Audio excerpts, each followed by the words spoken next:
Assalamu alaikum, and once again, welcome to all my viewers, and myself and the ICAP, the audience. We should be thankful for the ICAP for this initiative. The whole purpose is to share the knowledge about the data analytics because there is so much buzz around about this topic, different tools, different techniques and different method is going around, and ICAP is taking the initiative for all the professionals, especially the finance professionals, that they can use they can make the benefit of these tools, how these models can be done, and what changes this can be done into the daily routine and life. So without further delay, let's jump to our model. So this is the model what we have now. And before we dive into the details of this dashboard, let me just go through the bird eye view, how these screens looks like. And obviously, we all know that Power BI is just a visual tool. This is not a data repository system where we can deposit the data. Rather, it gives eyes or the vision to the data behind it. So without going, before going into this specific screens, let me just present you the data there and how it looks like. Being the finance profession, we all know that on a monthly basis or um, so let me just increase the size of the screen. So we all know that we have to go through the rigorous process of the P&L preparation. Most of the times monthly basis, sometimes quarterly basis, sometimes ad hoc basis, just to see where we're standing in terms of the actuals or on the as compared to the last period or as compared to the budget even. So just to discuss the data there, let me just increase the size of the screen a bit more so that it should be visible for all of us. So these are the account code, which we all aware of. These are the standard description. These are the account head. These are both the same thing actually, and it includes the revenues, the raw materials, and then the salary wage, bonus, incentive, everything. So all the possible account and related to P&L is incorporated in this two column account with the code and then the description of the code there. Then we have the nature of the account. It can be the part of the sales and this part of the COGS and this part of the selling and admin, general and admin expenses. Um, um, the idea here is that sometimes management want to see the numbers through their own performance, KPIs, different performance. They want to see the performance from the sales perspective, production side, maybe from the admin side, maybe from the finance side. But obviously the but obviously the auditors, they want to have a look on the different side of the picture. They want to have these reports according to the IFRS. Then we have the different segment of the P&L. For example, it can be the division, it can be particular department, it can be the area, it can be a product, it can be anything there. So I just put the category 1, category 2, category 3, category 4. So it can be more than actually 4 categories. It can be as many as categories depending on the nature and depending on the requirement of the business. Going to the right side of this data information, we have the fixed and the variable portion of the information. Because sometimes the management, they are so keen to know that what is my fixed expenses, which every month I need to bring in, and I need to do the cash forecasting and the cash planning. So we have to categorize all this information into the fixed and the variable part of this one. The another part is the expense head, which can be part of the grouping and which can be part of the management reporting. They want to see that how much materials, how much payroll, how much other expenses in terms of the lease options, in terms of the overheads, in terms of anything. They also want to have this information there. Now going forward on the right side of this information, once we discuss the structure of the data, let's go to the number side of it. So this is our actual January 2023 numbers, which is obviously we are looking somewhere actual 2024, and we want to compare the 2023, which is the last year numbers. And these are the all the numbers in this format, which are categorized into revenue, raw materials, sales, wages, and then so on and so forth. So this is our February, then March, and then till then we will reach to um, December actually. So 12 months for the last year, which are obviously the actual. Then we have the budget for this year. This year means the 2024, obviously, when this, yani currently we are sitting in the 2025, but the idea of this project is just assume that we just finished the last year. So the January 2024, we have this budget, and then monthly budget, we can see all the way from the 12 columns from up to here now. Now we start into the actual numbers there, which are the actual 2024 January and then February and then so and so forth. So up till October 2024, we have this information now. So after this discussion, obviously, I don't need to explain a lot about the numbers there, but we have to find so many things. We need to dig into this data, and we want to see the trends, the expense variances, the trend over the sales over 1 month to the second month. We want to compare this trend over the last period and what was budget. And budget is obviously a rigorous process where we want to understand the whole pattern and the multiple departments can involve it. And then we have to also present it to the management. So every month end, this can be the nightmare, and this is a nightmare for all the finance professionals.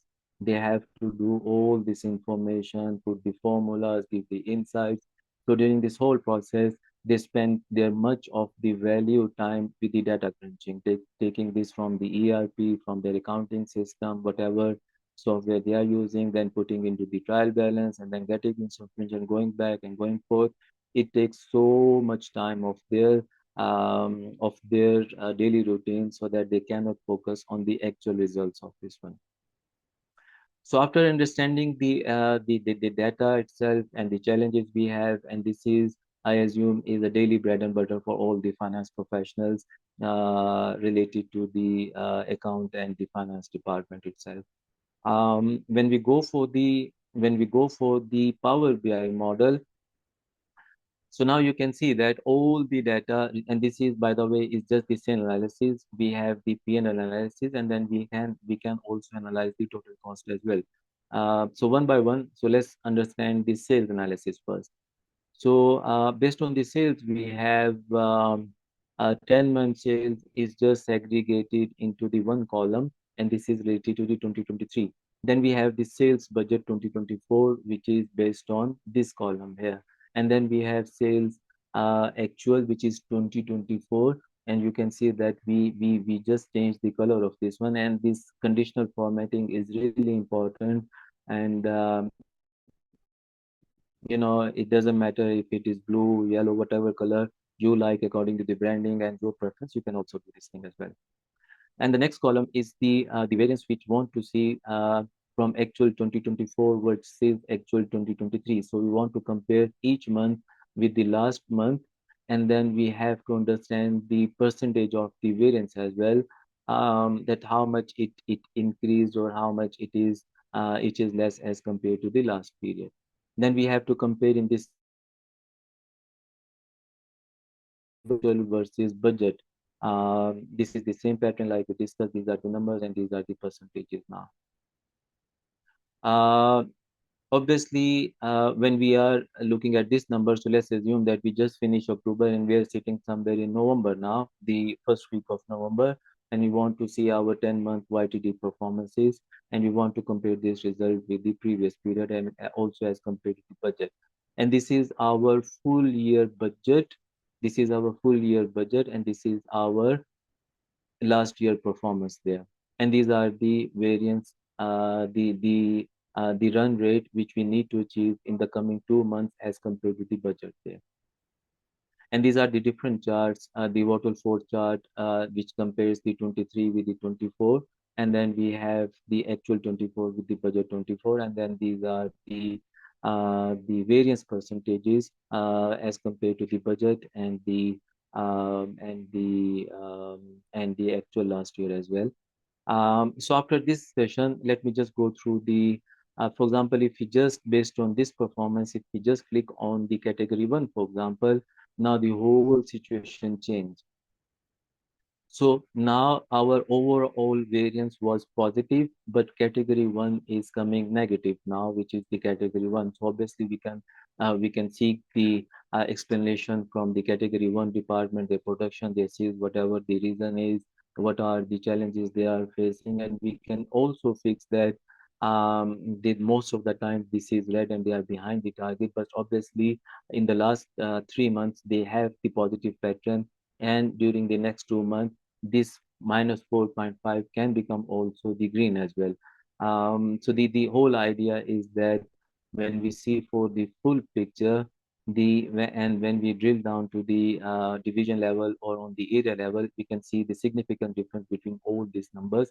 Now, for example, if you want to go to the category three, so the category three is having 10% of the growth as compared to the last year, and almost 10% growth as compared to the budget there. So obviously there is something, there are some the factors behind this thing. There can be some the market growth, or the market is growing for this one, or we are able to reduce the cost, whatever the reason is, but we can see the growth is there. So maybe we have to invest more money there just to make this growth maybe 10% to 12% or 50%, whatever the reason is, we need to support this business. Now, for example, we can say that category 3 and category 2 is just the two similar businesses. If you want to see the two businesses now, so now the numbers is completely changed from 8.5% to 6.4%, which means that category 2 is a little bit less as compared to 10%. So this is where we can see that these numbers looks like. So when we look at the data there, and also one very important thing which I would, um, and if you want to increase the size of this, so obviously we can also have this information in a bigger screen, in the bigger picture, especially when we are discussing all these variances and the month-end performances with the management, and then we can show them the true power and the true picture of the P&L itself. So going back to the report there, when we look at the numbers, when we look at the numbers in the Excel, obviously there were not so many analyses, or there are not so many things which we can get out of the simple Excel, and all the related analytics which are really possible, really easy and possible with Power BI. For example, if I just click on the category 4 now, for example, all the waterfall chart and all these numbers, if you just keep and look, have an eye on all these graphs, these are also changing the total number. And for example, if I'm going to category 4 to category 1, and we just keep an eye here and then maybe here, so we can see that there are significant changes in the graphs as well. So during these tools, we are having a very handy tool in our hand, which does not require too many things to do, and we have the better insights into the numbers as well. So moving on to the next screen, next slide, which is the P&L analysis. After the sale analysis, now we want to dig in the whole lot of the financial state, or the P&L actually. So this is our top line and this is our bottom line there. And then we can see that our net profit is 3.2% for the whole business for the last year actually. And these are all fictitious number, and I just made up everything from my experience and from my knowledge and from my understanding. And then we have the cost, the GP percentage is based on this one. Then we have the general admin expenses and all this thing. Moving on to the next column, we have now the budget. This is the top line budget, and this is the bottom line results, which we predicted. And these are all the information in between which we can look through. Then we have the actual numbers, and these are, once again, I would emphasize, these are the only 10-month results. So this is the reason you can see only till October is highlighted. November, December. When we see the November as well, we can also plug in the November as well. And then we have the variance now. the variance, which means that we have now the control hold of all the numbers from top to down, which is this is the sales and this is the net profit which we have now. So this can be the bridge analysis between the actual versus the budget. We can insert one more column here, but this is obviously something depending on the audience as well, that from this knowledge how they can use this model for their own use, so that they can make their own formulas and the functions, just to make sure that they can compare actual 24 with the actual 23 with all the standard formats, and everything is there. So now you can see that we have the variance of the sales, which is actual versus budget. Then we have a variance, which is the positive variance, as the COGS, sorry, the negative variance, which is our COGS is most expensive as compared to the budget there. But obviously now we can see that if our sales is increased by 28 million, but the COGS is only increased by 4 million. So obviously, this is now the good part of it. Then we have the GP variance as well, and then we have the management and salary expenses, and top to down we have all the information there. Now, after having the discussion there, if we just go to the category 3, for example, now you can see that the category 3 is bringing us 6.7%, the variance, positive variance, and the net profit ratio is 11.4%. So obviously, the category 3 is more profitable for us. And then if you go for the category 2, this is 6.9%, and category 1 is only 2%, which is much less behind as compared to the last year, and obviously less than the budget as well, and the variance is in the negative as compared to the budget, and all the numbers are changing accordingly as well. If you want to see only, for example, let's say that we want to see these numbers based on, let's say, the half month results. If I go back, now we are only looking at the 6 months result. And the 6 months, during the last 6 months, actually, we were behind the budget and we were losing a lot there. These numbers suggest us that we were losing the money. And after, July, including, and then August, and then slowly but surely, we are getting into the profit, which means that November, December will carry on this trend, and we can move into a better position. So you can see that, all this information is just based on the single click. Now, moving on to the total cost, you can see that we have so much information relaying around the different part of it.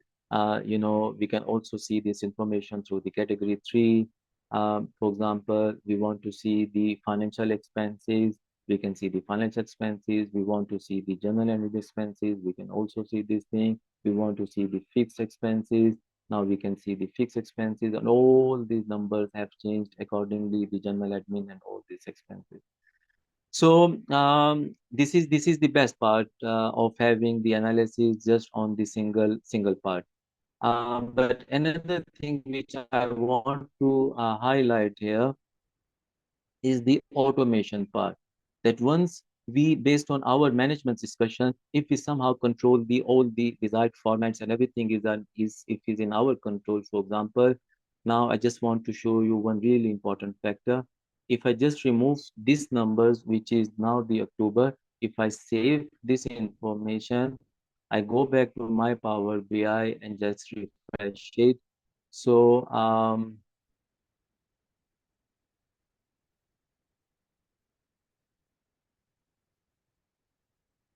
so now you can see that our October numbers is no more there now, although the October for the last year and the budget is still there. So just imagine that we just finish our period for the month of the